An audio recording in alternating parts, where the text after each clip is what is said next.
বাংলা সিনেমার এই গানের মতো বাস্তবেই ঘটেছে এক চাঞ্চল্যকর ঘটনা। একদিকে জিলানি, অন্যদিকে আশিক, দুজনই এক নারীর স্বামীর পরিচয় দিচ্ছেন, আর সেই নারী তখন চুপচাপ দাঁড়িয়ে। এই দৃশ্য যেন সিনেমাকেও হার মানায়। এক নারীকে নিয়ে রাস্তায় শুরু হয় দুই যুবকের টানা হ্যাচড়া। দুজনেরই দাবি রোকসানা আক্তার তাদের স্ত্রী।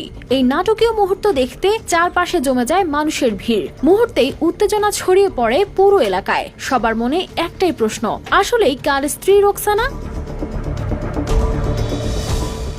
একনল হ্যান্ড ওয়াশ 100% প্যারাবেন ফ্রি, তাই নিরাপদ হাতের জন্য আস্থা রাখুন একনলে। শুক্রবার সন্ধ্যা কসবার কদমতলী এলাকায় গোলাম জিলানি রোকসানার হাত ধরে হাঁটছিলেন। তাকে নিজের স্ত্রী বলেই পরিচয় দিচ্ছিলেন, কিন্তু হঠাৎ করেই আশিক মিয়া সামনে এসে দাঁড়ালেন এবং দৃঢ় কণ্ঠে জানালেন রোকসানা তার স্ত্রী। উপস্থিত জনতা হতভম্ব হয়ে তাকিয়ে রইল।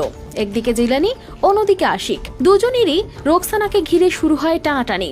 উচ্চ স্বরে চলে বাকবিতণ্ডা। পরিস্থিতি উত্তপ্ত হয়ে উঠলে স্থানীয়রা আর দেরি না করে পুলিশকে খবর দেন। পুলিশ দ্রুত ঘটনাস্থলে পৌঁছে তিনজনকেই থানায় নিয়ে যান। কিন্তু রহস্য তখনও কাটেনি। থানার ভেতরেও দুজনই নিজেদের স্ত্রী দাবি করতে থাকেন রোকসানাকে।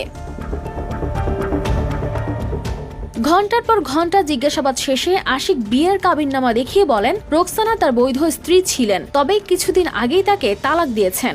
অন্যদিকে জিলানির পরিবার থানায় এসে জানায় রোকসানা তাদের বউ নন, অথচ জিলানি তখনও জোর দিয়ে রোকসানাকে নিজের স্ত্রী দাবি করেন। পুলিশ দীর্ঘ সময় পর সিদ্ধান্ত নেয় বিভ্রান্তিকর পরিস্থিতির কারণে রোকসানা ও জিলানি দুজনকেই গ্রেপ্তার দেখিয়ে আদালতে পাঠানো হবে। অতঃপর আদালত তাদের কারাগারে পাঠানোর নির্দেশ দেন।